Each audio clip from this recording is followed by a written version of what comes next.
সেই কুরবানি বলতেছিলাম তিন ভাগে বিভক্ত। নাম্বার 1 হলো ফরজ। মারহাবা বলেন না, আর একটু জোরে বলেন।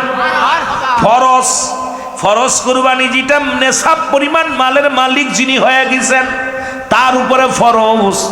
আজকে সমাজের মধ্যে নেশাব পরিমাণ মাল যদি কোনো ব্যক্তির হয়ে যায়, সে যদি কুরবানি না করে গুনাহগার হয়ে যাবে, সে যাকাত না দেয় গুনাহগার হয়ে যাবে, হজ যদি না করে গুনাহগার হয়ে যাবে, কারণ তার জন্য বাধ্যতামূলক কুরবানি।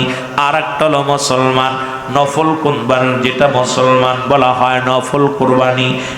যুবক শুনে নাও, এই নফলটা হলো মাল নেশাব পরিমাণ মালের মালিক হয় নাই, কিন্তু সে আল্লাহকে সন্তুষ্ট করার জন্যে, দুনিয়ার কোনো মানুষকে নয়, রব্বে কারিমকে সন্তুষ্ট করার জন্যে, এই দুনিয়ার মধ্যে ছেলেকে সন্তুষ্ট করার জন্যে নয়, মেয়েকে সন্তুষ্ট করার জন্যে নয়, সমাজ বাঁচানোর জন্যে নয়, নিজের ক্যারেক্টার টিকেই রাখার জন্যে নয়, একমাত্র খোদা তাআলাকে ভালোবেসে।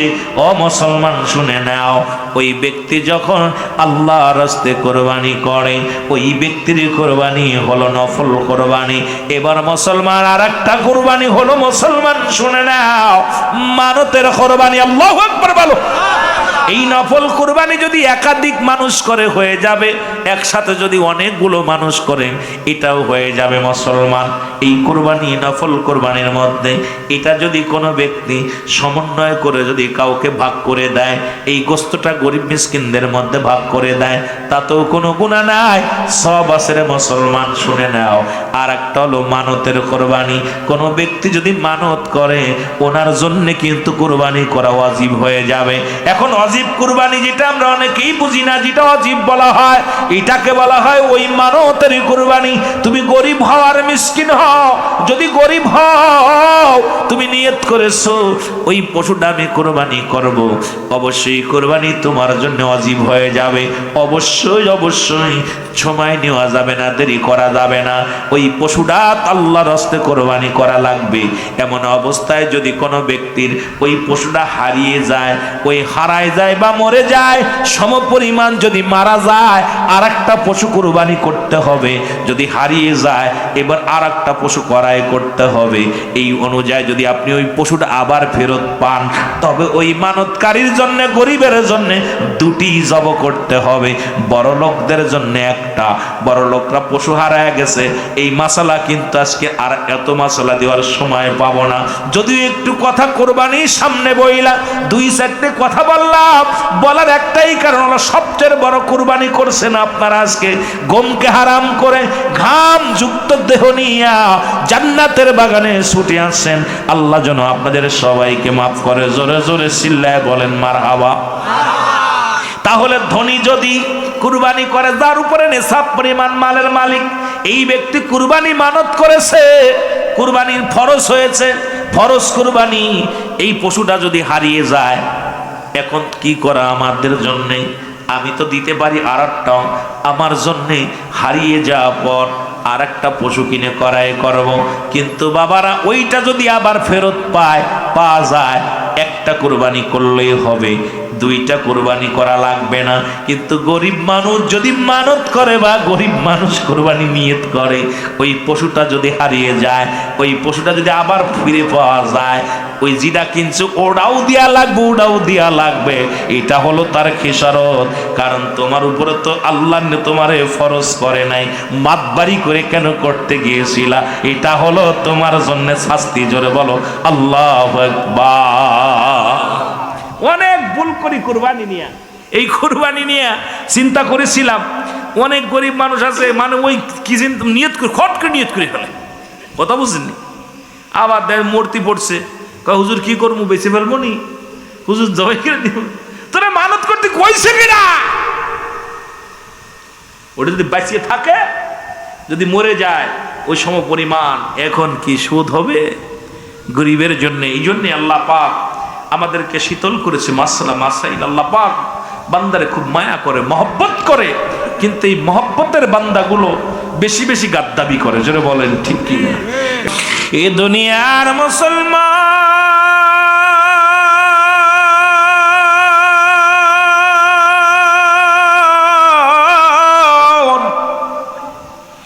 ইসমাইল আলাইহিস সালামকে লইয়া, ও যুবক শোনো গো,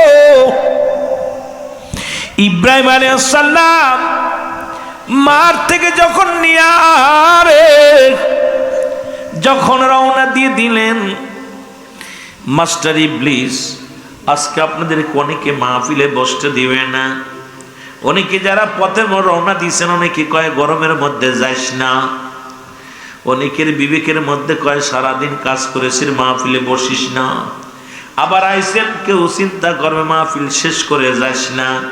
কারণ আল্লামা কুতুবী রাহমাতুল্লাহ বয়ান করে, বান্দা জীবনে যত কবিরা গুনাহ করছে এই গুনার কথা মনে করে খাস তওবা করে আল্লাহ বলে ডাক দিলে বান্দার জিন্দেগির সব গুনাহ মাফ হয়ে যাবে। জোরে জোরে চিল্লায় বলেন মারহাবা। এখন আপনাকে শেষ করতেও দিবে না, কয় চল রে চল, বাইজা গেছে 11টা বাড়ি চল। বাবা আপনাকে ধোকা দিবে মনের ভোগে, মনের বাগে খায় না, মনের বাগে খায়। বর্তমান সমাজ শুধু ধোকার মধ্যে পড়ে আছে। ডাকতে বলে, ইসমাইলের মা শোনো গো, তোমার সন্তানকে তুমি সাজিয়ে গুজিয়ে দিলা, তুমি কি জানো কোথায় লয়ে যায়? কোথায় লয়ে যায়? কই তোমার স্বামী ইসমাইলকে জবাই করবে, তোমার স্বামী নিয়ে যায় মিনা প্রান্তরে নিয়ে যায়। ইব্রাহিমের বিবি ইসমাইলের মা ডাকতে কয়ে, তুমি কে গো আগে বলো। আমি একজন দরবেশ, সত্য প্রকাশ করে দিলাম। এত কষ্ট করে তুমি লালন পালন করো সন্তানটারে, সেই সন্তানকে এখন জবাই করে দিবে, সন্তানকে জবাই করে দিবে। ইব্রাহিমের বিবি ইসমাইলের মা জননী ডাকতে কয়, তুমি কি সত্য করে বলো? কয় আমি সত্য করে বললাম, কারণ ইব্রাহিম আলাইহিস সালাম আল্লাহর পয়গম্বর, আর আল্লাহকে সন্তুষ্ট করার জন্য রব্বে কারিমের দরবারে মেনা প্রান্তরে নিয়ে তোমার কলিজার টুকরা জবাই করে দিবে।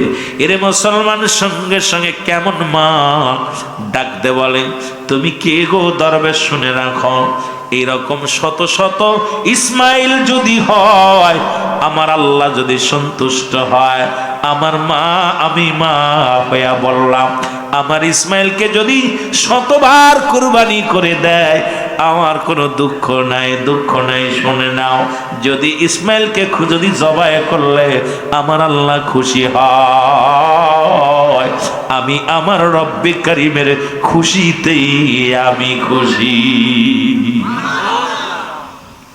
এরে মুসলমান, যখন ইসমাইলের মাকে ধোঁকা দিয়ে ঠেকাইতে পারে না, চলে গেছে ইসমাইল আলাইহিস সালামের কাছে। যাক, মাস্টার ইবলিস পিছন থেকে ডাক দেয়, ও ইসমাইল শোনো, তোমার বাবার হাত ধরে কোথায় যাও? তুমি কি জানো আমার বাবা মাকে নিয়ে যাই দাওয়াত খাওয়ার জন্যে? কয় তুমি শোনো, তোমাকে জন্মের দাওয়াত খাওয়াবে, কারণ তোমাকে নিয়ে মিনা প্রান্তরে জবাই করবে। ইসমাইল আলাইহিস সালাম ডাক দে কয়, তুমি কে গো? আমি দরবেশ। শোনো শোনো, আরে তোমার আল্লাহ ওই রব্বে কারিমের নামে তোমাকে জবাই করার জন্য তোমার বাবা ইব্রাহিম আলাইহিস সালাম তোমার মা থেকে তোমাকে সাজাইয়া গুজায়া গোসল করাইয়া জন্মের বিদায় নিয়ে চলে আসছে ইসমাইল।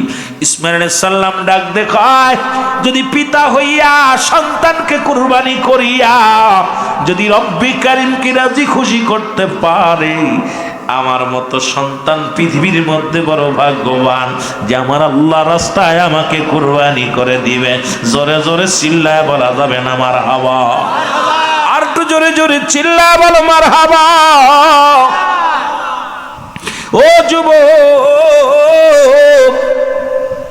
ইসমাইল আলাইহিস সালামকে ধোঁকা থেকে বাঁচানোর জন্য, বাঁচার জন্য কিন্তু মাস্টার ইবলিস ছাড়ে না।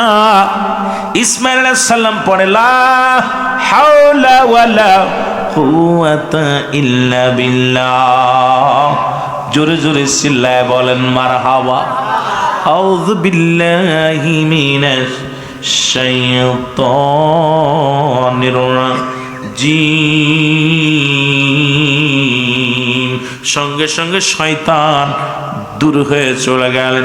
ইসমাইল আলাইহিস সালামকে নিয়ে আমিনা প্রান্তরে নিয়ে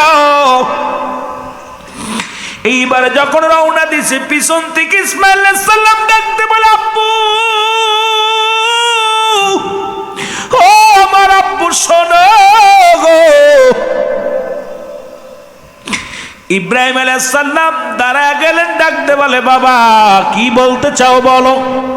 কয়, বাবা গো আমারে আপনি খুলে বলেন না, বললেও না বলেন গো বাবা, আমার আর বুঝতে বাকি নাই। আপনি আমাকে কোরবানি করবেন আল্লাহকে খুশি করার জন্যে। বাবা গো আমার আপনার কাছে কোনো দাবি নাই, আপনার সঙ্গে কোনো জোরাজুরি নাই। ছোট্ট ইসমাইল আলাইহিস সালাম ডাকতে বলে, আব্বু আপনি আমাকে জবাই করবেন আমার প্রভুর নামে, প্রভুকে সন্তুষ্ট করার জন্য। আমি ইসমাইল আলাইহিস সালাম কয়েকটা কথা বলবো বাবা গো, খুব কান পেতে শুনবা। বলে, বাবারি তোমাকে জবাই করব, তোমাকে কে বলছে? বলে, বাবা গো আমি জানতে পেরেছি, আমি শুনতে পেরেছি, আপনিও যেমন নবী আমিও নবীর বেটা, আমি ইসমাইল আলাইহিস সালাম, আপনি আল্লাহর পয়গম্বর, আমাকেও আল্লাহ এই দরজার একজন মানুষ বানিয়েছে। সুতরাং রব্বে কারীম সেই খবর দেনেওয়ালা যিনি, তিনি আমাকে জানিয়ে দিছে। জোরে বলেন মারহাবা। ইসমাইল আলাইহিস সালাম ডাকতে বলে, আব্বুজান অনুরোধ করব, আপনি যখন আমাকে জবাই করাবেন, আমার জবার আগে আমার হাতটা পাটা সুন্দর করে বাঁধবেন, বাঁধাচরি এমন কায়দায় বাঁধবেন যেন আমি ছুটাছুটি না করি, যেন মৃত্যুর যন্ত্রণায় জবাই যখন করবেন আমার হাতটা নড়া দিতে পারে, পাটা নড়ে যেতে পারে, না জানি মনের অজান্তে আপনার গায়ে লাগতে পারে। রে আমার আব্বা যান, আপনি দয়া করে মায়া করে আমার পা দুটি সুন্দর করে বেঁধে নিবেন। ও আমার আব্বা যান, আমার হাত দুটি বেঁধে নিবেন। ইসমাইল আলাইহিস সালাম বলার সঙ্গে সঙ্গে ইব্রাহিম আলাইহিস সালাম বলে, বাবা এর জন্য তো আমি রশি আনছি। ব্যাগ থেকে রশি বাইর করলেন। এবার ডাক দিয়ে কয়, বাবা আপনি আমাকে জবাই করবেন, আপনার কাছে একটা দাবি, আমার চোখ দুটি বেঁধে নিবেন গো আমার আব্বা যান, কারণ আমি আপনার কোণে আপনার একমাত্র আদরের সন্তান, একমাত্র আদরের সন্তান গো আমার আব্বা যান। আপনি যখন আমারই দেখবেন, আমার মুখের আমার চোখের সঙ্গে আপনার চোখটা যখন পড়ে যাবে, হয়তো আপনার মায়া লেগে যাবে, আপনি আমাকে আর জবাই করবেন না।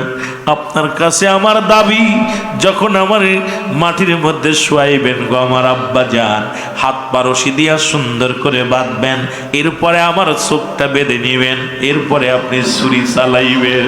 জোরে জোরে চিল্লায় বলো আল্লাহু আকবার, আর একটু জোরে জোরে চিল্লায় বলো আল্লাহু আকবার। এ আমার ভাইরা, আমার বন্ধুরা, আমার ইব্রাহিম আলাইহিস সালাম কাপড় বার করলেন, রুমাল দিয়ে তার মুখটা বাঁধলেন, চোখটা বেঁধে দিলেন।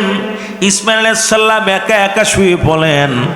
যখন শুয়ে পড়ছে জমিনের মধ্যে মিনা প্রান্তরে, ইব্রাহিম আলাইহিস সালাম ছুরি বাইর করলেন, ইসমাইল আলাইহিস সালামের হাত বাঁধলেন, পা বাঁধলেন, চোখটা বাঁধিয়া যখন পাথরের উপরে শোয়া, যখন গলার মধ্যে ছুরি দিয়া বিসমিল্লাহ আল্লাহু আকবার, বিসমিল্লাহ আল্লাহু আকবার, যখন যখন জবানের মধ্যে যখন ছুরি চালাই দিছে, পৃথিবীর মধ্যে মুসলমান ছুরি দিয়া কাটে না। ইব্রাহিম একটু ক্ষিপ্ত হয়ে গেলেন, রাগান্বিত হয়ে গেলেন। ওই বান্দার জীবনের সকল গুনাহগুলো, সগীরা গুনাহগুলো, ছোট্ট ছোট্ট গুনাহগুলো, ও যুবক যখন এই মাহফিলের দেখে যখন রওনা দিয়া আজকের এই জান্নাতের বাগানে আসেন, প্রতিটা কদমে কদমে আমার আল্লাহ রাব্বুল আলামিন বান্দার জীবনের সগীরা গুনাহগুলো মাফ করে দিয়েছে। জোরে বলেন সুবহানাল্লাহ। কি গুনাহ? জোরে বলেন কি গুনাহ? সগীরা গুনাহ মাফ। তাহলে যত গাছকে যতই কোরবানি করেছেন, সারাদিন ভরে শ্রম দিছেন, এখানে কোনো টাকাওয়ালা মানুষ বসে নাই, এখানে কোনো এসপিডিসি বসে নাই, মন্ত্রী এমপিরা বসে নাই, এখানে বসছে সাধারণ মানুষ, খেটে খাওয়া মানুষগুলো। কেউ রিক্সা চালক, কেউ ভ্যান চালক, কেউ দিনমজুরি, ও যুবক, কেউ বা আবার ব্যবসায়ী, কেউ বা আবার সাধারণ পাবলিক, কেউ বা আবার বেকার, কেউ বা ছাত্র। রব্বুল আলামিন এই জান্নাতের বাগানে বসার মতো সুযোগ দান করলো।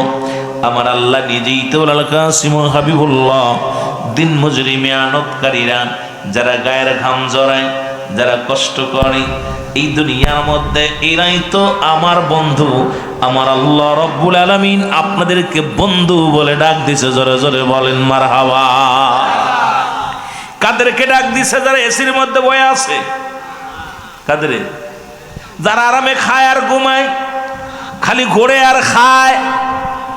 আমার আল্লাহ কয় যারা দুনিয়ার মধ্যে দিন মজুরি, যারা রিক্সা চালক, ভ্যান চালক, মাঠে কাজ করে, ব্যবসা করে, এক কথায় শ্রম দেয়, শ্রমিক।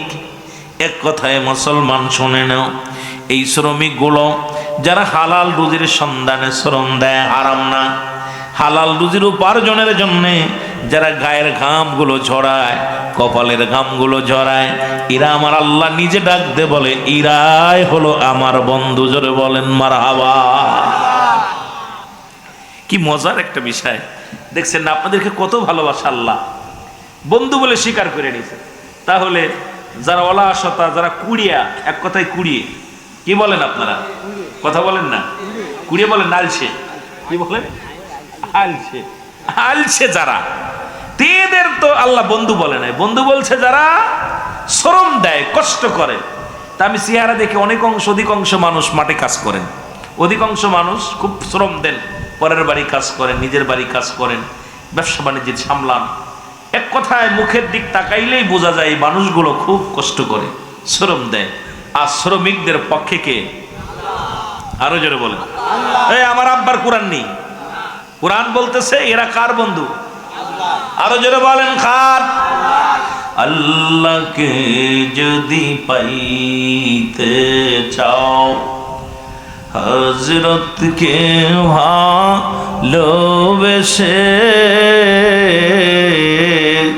আল্লাহকে যদি পাইতে চাও, অরশ কুরসি দেখায় তারে, না চাইতেও দেখে সে, আল্লাহকে যদি পাইতে চাও, হযরতকে ভালোবেসে, হযরতকে ভালোবেসে। জোরে বলেন মারহাবা। আর একটু জোরে। এখন আমার নবীজি নিজেই ছিল শ্রমিক। কি? নবী নিজেই মাটি কাটছে, মাটি টানছে। কথা বুঝা নিয়েন কিন্তু আবার খাইয়ে ফেলেন না। রসুল মাটি কাটছে, মাটি টানছে, রসুল বকরি চড়াইছে।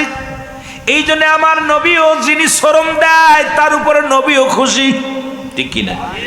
আল্লাহ তুমি রাজাক, আল্লাহ তুমি রিজিক দাতা, নাম তাই রাজাক। সব প্রাণীকে দাও গো রুজি, দাও তাই খরাক। তোমার তরিত তোমার গানে জেগে ওঠে বরবিয়ানে, বিলে চিলে মাঠে রুজি পায় যে পাখির ঝাঁক। মৌমাছিরা গুনগুনিয়ে যায় যে কাজে গান শুনিয়ে, পিঁপড়ারা পায় খুঁজে আহার, কঠিন শ্রমে ময়দানে আর। এই শ্রম যখন কোনো ব্যক্তি যদি অলসতা দূর করে প্রতিদিন শ্রম দেয়, তার পারিশ্রমিক সামান্য পাইলেও ওই সংসারের ভিতরে রহমত আসে, শান্তি আসে, সুখে ভরপুর হয়ে যায়। জোরে বলেন ঠিক না? খোদার কোরআন থেকে কত সুন্দর বাণীগুলো আল্লাহ জানাইতেছে। কারণ একজন ব্যক্তি 1,00,000 টাকা উপার্জন করলে একদিন করে 10 দিন বয়ে আছে, ওই সংসারের ভিতরে সুখ নাই। যে কোনো মুহূর্তে হানা দিতে পারে অভাব, যে কোনো মুহূর্তে কষ্ট হানা দিতে পারে। আর দৈনন্দিন যে ব্যক্তি শ্রম দেয়, আমার রব্বে কারিমের গোলামি করে, নবীর আদর্শ মেনে চলে, শরিয়াত তরিকত হাকিকতের মারিফাতের প্ল্যাটফর্মের মধ্যে জীবন যাপন করে, দুনিয়াতেও তারা শান্তি পায়, পরপারেও তারা শান্তি পায়। ওই সংসারের ভিতরে একটা সুখের নীর এসে যায়, স্বামী স্ত্রীর ভিতরে মহব্বত পয়দা হয়ে যায়, স্বামী স্ত্রীর ভিতরে মহব্বত পয়দা হয়ে যায়। ও যুবক, সন্তান বাবার সঙ্গে একটা সম্পর্ক ভালোবাসা হয়ে যায়, ভাইয়ের সঙ্গে ভাইয়ের মহব্বত হয়ে যায়, ভাই বোনের মহব্বত হয়ে যায়। কারণ প্রত্যেকটা মানুষই শ্রমিক জীবী, প্রতিটা মানুষ কর্মজীবী। আর যখনই অলসতা দেখা দেয়, দেখবেন সংসারের ভিতরে হট্টগোল, মুসলমুখ কালাকালি, অশান্তি এসে যায়। কারণ যখনই একটা মানুষ অলসতা হয়, ওই মানুষটার দেখা দেখি আর একটা মানুষ অলসতা করতে চায়, সংসারের ভিতরে ঝামেলা, হট্টগোল, ভাজাল বেঁধে যায়। জোরে জোরে বলেন ঠিক কি না? আমার ভাইরা, আমার বন্ধুরা, আমার গভীর মনোযোগ, এই জন্য পৃথিবীর যত মাকলুকাত রব্বে কারীম, এই দুনিয়ার মধ্যে যত মাকলুকাত আল্লাহ বানাইলেন, সব মাকলুকাতকে আপনার গোলাম বানিয়ে দিছে। আপনার কেমন গোলাম বানাইল? আপনার হুকুম মানে হাতি, আপনার হুকুম মানে গরু, আপনার হুকুম মানে আপনার দাসত্ব করে বাঘ, আপনার দাসত্ব করে ঘোড়া, আপনার দাসত্ব করে সমস্ত মাকলুকাত। একমাত্র আপনি দাসত্ব করেন আমার আল্লাহ। আর জোরে বলেন ঠিক কিনা? আর একটু জোরে বলেন ঠিক কিনা? আমি একটু কথা বলে আসি, আস্তে আস্তে আলোচনায় যাই। কষ্ট হচ্ছে? বোঝা যায়? ছোট্ট একটা কথা নিয়ে আলোচনা। আল কাসিম হাবিবুল্লাহ, এই যে দিন মজুরি নিয়ে কথা শুরু করছি, এইটার পরে যদি বিশ্লেষণ করি রাত শেষ। সব আপনাদেরকে কষ্ট দিব না বেশি, একটু আস্তে আস্তে আলোচনার মধ্যে যাই। সমস্ত মাকলুকাত আল্লাহ কয় বান্দারে, কারণ সমস্ত মাকলুকাত গুলামি করে একমাত্র মানব জাতির, আর মানব গুলামি করে আমার।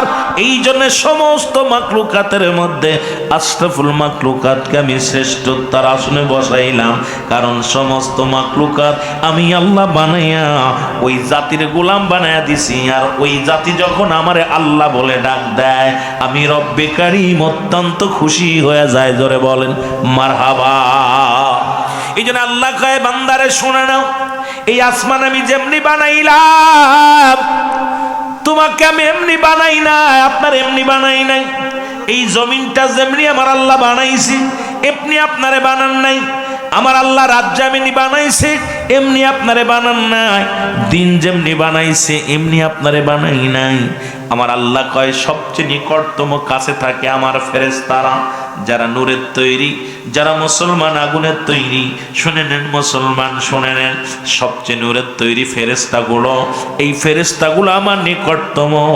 এদেরকে আমি যেমনি বানাইছি এমনি তোরে বানাই নাই। বান্দারে আমি তোরে বানাইছি আমার কুদরতি হাত মোবারক দিয়া। কারণ আমি আল্লাহ এই কুদরতি হাত মোবারক দিয়া তোরে বানাইলাম। মারহাবা বলো।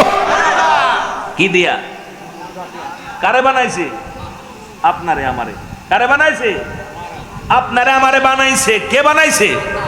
আরো জোরে বলেন কে? সমস্ত জাতি বানাইলেন কে? হুকুম দিছেন খুন আর ফায়াকুন, হয়ে যাও। হয়ে গেছে, দেরি হয় নাই। রব্বুল আলামিন একমাত্রই মানব জাতিকে তার কুদরতির হাত মোবারক দিয়ে বানাইলেন বান্দা। কারণ এটার একটা মাত্র উদ্দেশ্য, বান্দা যখন মাথা নোয়া সিজদার মধ্যে যায় বলে সুবহান রাব্বিল আলা, আল্লাহ কয় বান্দারে নত হও, নত হও। মারহাবা বলেন না? আর একটু জোরে বলেন। আল্লাহ কয় বান্দারে নত হও। কার দরবারে? আমার দরবারে। কার কাছে? কার কাছে? এই জন্য বান্দা পৃথিবীর কারুর কাছে মাথা নত করে না। বান্দা কখনো চন্দ্রের কাছে মাথা নত করতে পারে না, আসমানের কাছে মাথা নত করতে পারে না, জমিনের কাছে মাথা নত করতে পারে না, মুসলমান দেবী দেবতার কাছে মাথা নত করতে পারে না, সূর্য চন্দ্রের কাছে মাথা নত করতে পারে না। এই বান্দাগুলো একমাত্র মাথা নোয়া দেয় আমার রব্বে কারিমের দরবারে। আর আল্লাহ রব্বুল আলামিন যখন এই রুকুর মধ্যে বান্দা যখন দাঁড়িয়ে যায়, যখন রুকুর মধ্যে বলে সুবহানা রাব্বিল আযীম, মারহাবা বলেন না? আর একটু জোরে। এরে মুসলমান, একটা হলো আলা আর একটা হলো আজিম। আল্লাহ কয় কঠোর হও, কঠোর হও, কঠোর হও। পৃথিবীর সব দিক থেকে ডানে বামে তাকায় না, ডান দিকে নয়, বাম দিকে নয়, পিছনে নয়, সামনে নয়, নিচেই নয়, উপরে নয়। তুমি কঠোর হয়ে যাও, সব দিক থেকে একাকার হয়ে যাও বান্দারে। ওই আমার দরবারে তুমি নত হয়ে যাও। কারণ যখন সমস্ত মাখলুকাত আমি সৃষ্টি করলাম, সমস্ত রূহের জগৎ এক বাক্যে বলেছিল কালু বালা, স্বীকার করলাম আপনি আমাদের রব, আপনি আমাদের মালিক। সুতরাং আমি আপনি কবুল করে আসি আমার আল্লাহর দরবারে। রব্বুল আলামিন বলে আনাস্তুবি রব্বিকুম, আমি কি তোমাদের রব নয়? আমি কি তোমাদের প্রভু নয়? আমি কি তোমাদের গো মুসলমান, আমি কি তোমাদের মালিক? আমি কি তোমাদের খোদানি? সমস্ত রূহের জগৎ, সমস্ত মাখলুকাত, সমস্ত রূহের জগৎ এক বাক্যে বলেছিল কালু বালা, স্বীকার করলাম আপনি আমাদের রব, আপনি আমাদের আইনদাতা, আপনি আমাদের বিচার করনেওয়ালা। সেই রব্বের গোলামি যখন বান্দা করে, পৃথিবীর সবচাইতে খুশি বান্দার উপরে আমার আল্লাহ হয়। জোরে জোরে চিল্লায় বলা যাবে না মারহাবা? আর একটু জোরে জোরে চিল্লায় বলেন মারহাবা।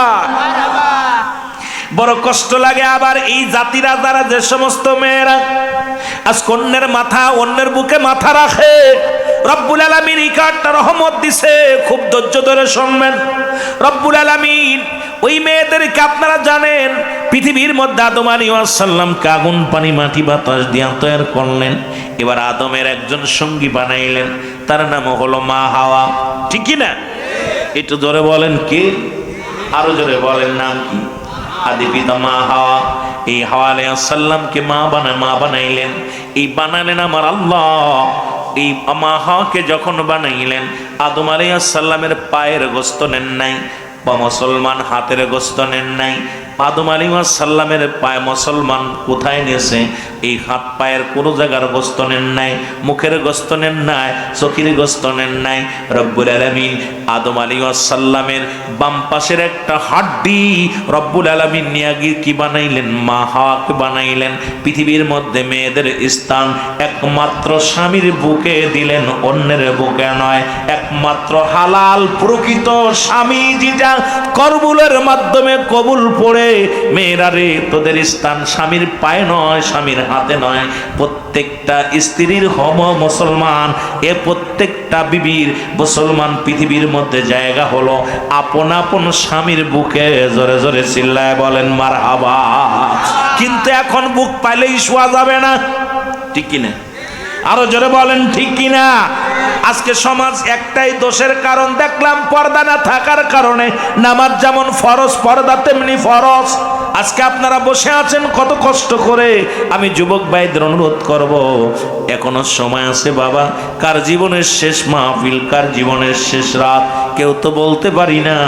রব্বুল আলামিন যেন আজকের মাহফিল থেকে আমাদের মাসুমের মাসুম বানায়া দেয়। জোরে জোরে চিল্লায়া বলা যাবেন আল্লাহু আকবার। মহব্বতের সঙ্গে দুরূদ শরীফ পড়েন আল্লাহুম্মা।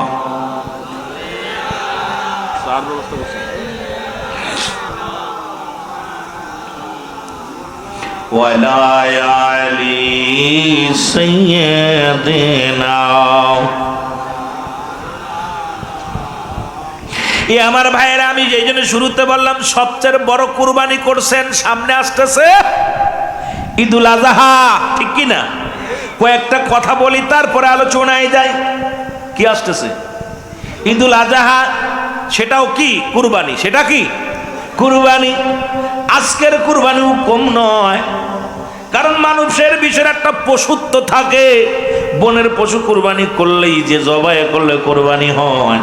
কেউ টাকার গরম দেখায়, কেউ সম্পদের গরম দেখায়, কেউ নিজের আমিত্বর গরম দেখায়, কেউ বংশগত গরম দেখায়। কিন্তু প্রত্যেকটা মানুষের ভিতরে একটা পশুর আত্মা আছে। এই আত্মাটাকে প্রকৃত কোরবানি করার নামই হলো কোরবানি। এই কোরবানি তিন ভাগে বিভক্ত। একটা হলো ফরজ, একটা হলো সুন্নাত, একটা হলো মানত বা নফল। মুসলমান এই যে কয়টা প্রকার ফরজ, নেশাব পরিমাণ মালের মালিক যখন হয়ে যাবেন, তখন তার উপরে কুরবানি ফরজ। যে ব্যক্তির উপরে রোজা মুসলমান, ওই হজ ফরজ, যাকাত ফরজ, এক কথা হলো আজকে আমার দেশে কিন্তু অনেক মানুষের উপরে কোরবানি ফরজ হয়ে গেছে, কারণ অধিকাংশ মানুষের এখন 52 তোলা রূপা, 7 তোলা স্বর্ণ, 7.5 তোলা স্বর্ণ, 52 তোলা রূপা, যেটার মালিক এখন অধিকাংশ মানুষ গ্রামঘাটে গেলে দেখা যায় এইটার নেশাব পরিমাণ মালের মালিক কিন্তু অধিকাংশ মানুষ হয়ে গেছে। হয়তো এখনো স্বর্ণের একটু দাম বেশি হয়েছে, রূপার একটু দাম বাড়ছে, কিন্তু নেশাব পরিমাণ হিসাব মিলায় দেখেন প্রতিটা মানুষের উপরে যাকাত ফরজ, হজ ফরজ। আর প্রতিটা মানুষ যখন যাকাত দিবে শতকরা 2.5 টাকা হারে ওই ব্যক্তি যখন মানুষের এই দুনিয়ার মধ্যে আপনার নেশাব পরিমাণ মালের যখন মালিক হবেন, নেশাব পরিমাণ মালের মালিক হইলে শতকরা 2.5 টাকা করে যাকাত দিতে হবে। জোরে বলো আল্লাহু আকবার, আর একটু জোরে বলো আল্লাহু আকবার। এই হারে যদি ইসলামের নিয়ম নীতি মেনে যদি আমার সমাজে যাকাত প্রথাটা চালু থাকতো, আমার মন বলে আরো 2-4 জন 10 জন যারা গরিব আছে সবাই দরিদ্রর খাতা থেকে নাম চিরতরে কেটে যেত। জোরে বলেন ঠিক কি না? আরো জোরে বলেন। আমার ভাইয়েরা, আমার বন্ধুরা, আমার এই যে আপনারা কোরবানি করেন, এই কোরবানি একটু কথা বলে আসি। ইব্রাহিম আলাইহিস সালামকে আমার আল্লাহ রব্বুল আলামিন যেহেতু সামনে কোরবানি, আর তার আগে ওয়াজর হবে না আপনাদের এলাকায়, কিছু কথা জানিয়ে আমি মূল আলোচনায় যাব। যদি আপনাদের কষ্ট না হয়, আর যদি কষ্ট হয় তাহলে তো আলোচনা করে লাভ পাবো না, শুনতেও কষ্ট লাগবে আপনাদের, আমারও কষ্ট হবে। ও মুসলমান শুনে নাও, ইব্রাহিম আলাইহিস সালাম যিনি হলো আমাদের জাতির পিতা, হযরতে ইব্রাহিম আলাইহিস সালাম, জোরে জোরে বলেন মারহাবা, যার কাছে জিবরিল আমিন আসলেন 42 বার। কয়বার? জোরে বলেন কয়বার? 42 বার। ইনার নাম কি? জোরে বলেন ইনার নাম কি? ইব্রাহিম আলাইহিস সালাম। আল্লাহ তাকে একটা সন্তান দিলেন, তার নাম হলো হযরত ইসমাঈল আলাইহিস সালাম। ইব্রাহিম আলাইহিস সালামের কোন কিতাবের মধ্যে আছে ওনার বিবি ছিলেন 4খানা, আর আমরা অনেকেই জানি হাজেরা আর সায়রা। আমার বাবারা, আমার ওনার বিবি কিন্তু আরো 2খানা ছিলেন এই দুনিয়ার জিন্দেগির মধ্যে। আমার বাবারা, আমার এই জন্য আমি আপনাদেরকে একটু কথা বলে যাই। আজকে আমরা যে কুরবানি করলাম, আজকে যে জিনিসটা সবচেয়ে কুরবানি করছেন উত্তপ্ত গরমের মধ্যে সারাদিন কষ্ট করে, যেখানে ফ্যান নাই, এই রোদের মধ্যে গরম মাটির মধ্যে বয়ে আছেন, যদিও রৌদ্র নাই কিন্তু মাটিটা এখনো গরম আছে, এই এত কষ্ট করে বসে আছেন। এই জন্য একটু কথা আমি আপনাদের জানানোর প্রয়োজন মনে করি। ইব্রাহিম আলাইহিস সালামকে স্বপ্নে দেখা আল্লাহ রাব্বুল আলামিন, ও বন্ধু তুমি কুরবানি করো, তুমি কুরবানি করো। ইব্রাহিম আলাইহিস সালাম ঘুম থেকে উঠলেন, উঠিয়া সকালবেলা মুসলমান 100 উট কুরবানি করলেন। আবার পরের দিন আবার স্বপ্নে দেখলেন, ইব্রাহিম রে তুমি কুরবানি করো, আবার ওই রকম 100 কুরবানি করলেন। এবার তৃতীয় দিন আবার স্বপ্নে দেখলেন, ইব্রাহিম তুমি কুরবানি করো, তোমার প্রিয় বস্তু কুরবানি করো। ইব্রাহিম আলাইহিস সালাম উনি কি করলেন? চিন্তায় বিভোর হয়ে গেলেন, সারা রাত ঘুমাইতে পারলেন না। আল্লাহ উট জুম্বা, উট কুম্ভ কুরবানি করলাম, দুম্বা কুরবানি করলাম, এগুলো কি আমার প্রিয় বস্তু নাই? তোমার কাছে কি প্রিয় বস্তু নাই? ইব্রাহিম আলাইহিস সালাম চিন্তায় বিভোর হয়ে গেলেন, ডাকতে বলে রব্বি কারীম, ও আমার আল্লাহ, ও আমার আল্লাহ, তুমি প্রিয় জিনিস কুরবানি করতে বলেছো। আমার মন বলে এই পৃথিবীর মধ্যে প্রিয় বলতে একমাত্র আমার কলিজার টুকরা সন্তান ইসমাঈল আলাইহিস সালাম ছাড়া আমার কাছে আর এমন কিছু প্রিয় জিনিস নাই।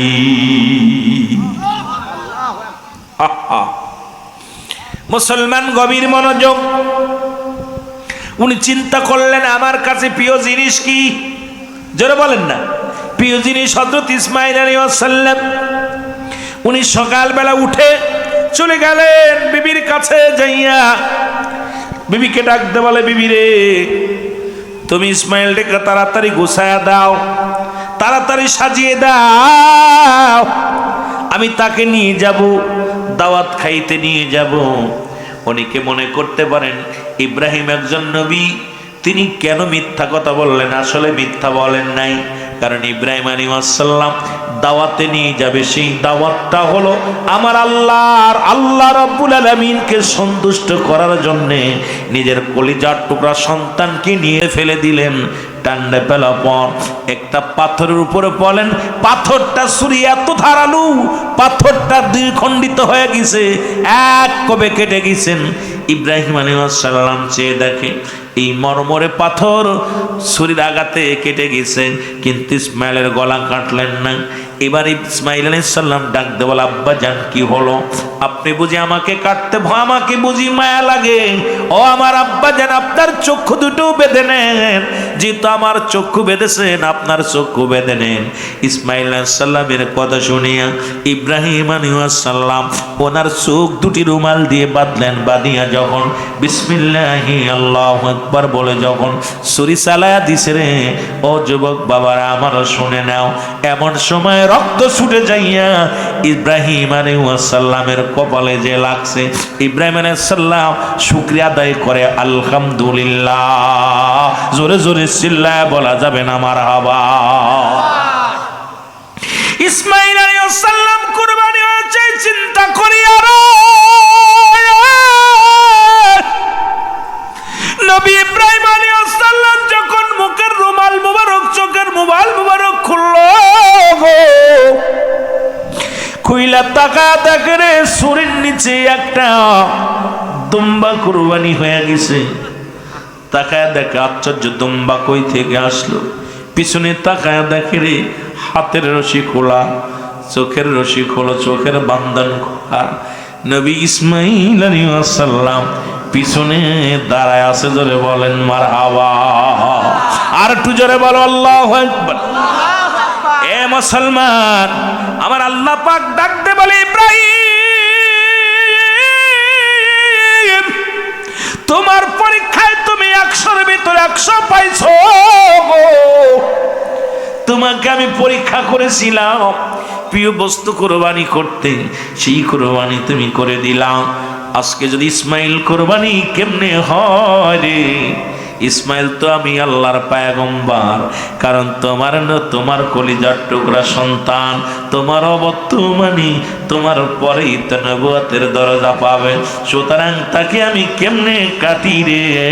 আমি আল্লাহ তোমাকে পরীক্ষা দিলাম, পরীক্ষায় তুমি পাশ করলা। জোরে জোরে চিল্লায় বলা যাবে না মারহাবা। আর একটু জোরে জোরে চিল্লায় বলা যাবে না আল্লাহু আকবার। এ ভাইরা আমার, বন্ধুরা আমার, সেই কুরবানি বলতেছিলাম 3 ভাগে বিভক্ত। নাম্বার 1 হলো ফরজ।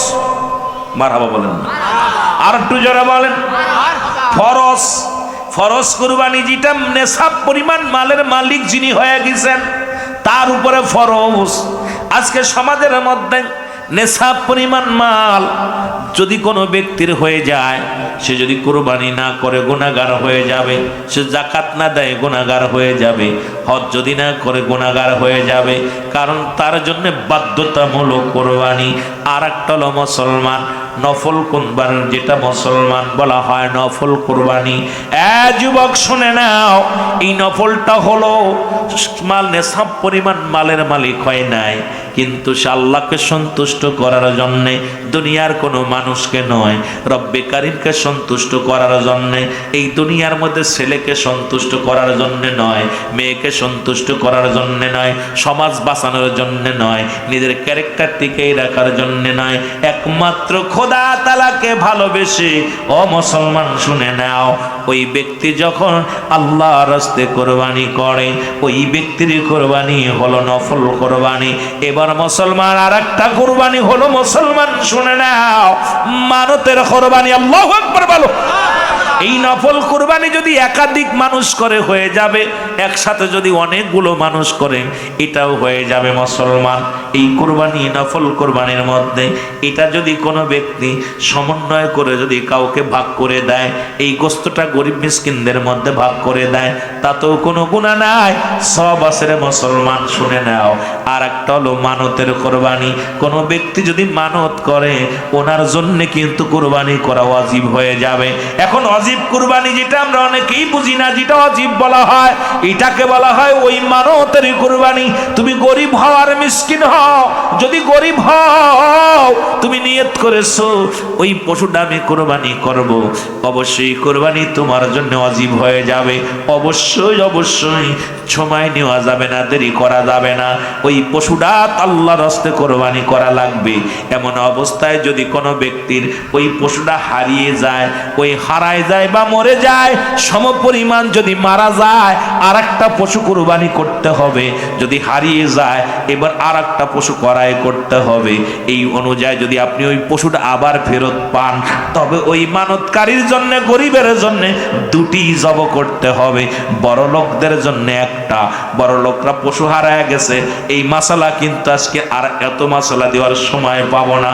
যদিও একটু কথা কোরবানির সামনে বইলা দুই চারটে কথা বললাম, বলার একটাই কারণ হলো সবচেয়ে বড় কোরবানি করছেন আপনারা আজকে গমকে হারাম করে ঘাম যুক্ত দেহ নিয়া জান্নাতের বাগানে ছুটে আসছেন।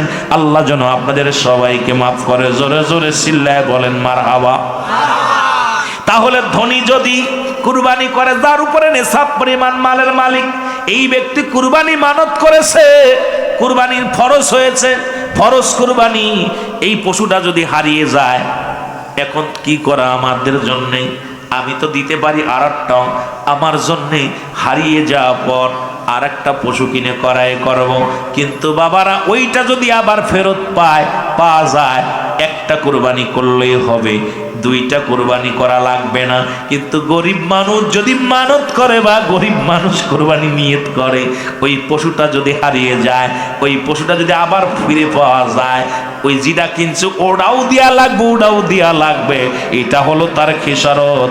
কারণ তোমার উপরে তো আল্লাহ তোমারে ফরজ করে নাই, মাতবাড়ি করে কেন করতে গিয়েছিলা, এটা হলো তোমার জন্য শাস্তি। জোরে বলো আল্লাহু আকবার। অনেক ভুল করি কোরবানি নিয়ে। এই কোরবানি নিয়ে চিন্তা করেছিলাম, অনেক গরিব মানুষ আছে, মানে ওই কি নিয়ত করে খট করে নিয়ত করে ফেলে, কথা বুঝছেন? আবার দেখ মূর্তি পড়ছে, হুজুর কি করবো, বেঁচে ফেলবো নি, হুজুর জবাই করে দিব। তোরা মানত করতে কইছে কিনা? ওটা যদি বাঁচিয়ে থাকে, যদি মরে যায়, ওই সম পরিমাণ এখন কি সুদ হবে গরিবের জন্য? এই জন্যে আল্লাহ পাক আমাদেরকে শীতল করেছে মাসলা মাসাইল। আল্লাহ পাক বান্দারে খুব মায়া করে, মহব্বত করে, কিন্তু এই মহব্বতের বান্দাগুলো বেশি বেশি গাদ্দাবি করে। জোরে বলেন ঠিক কি না? একটু মহব্বতের সঙ্গে দুরূদ শরীফ পড়ুন। আল্লাহুম্মা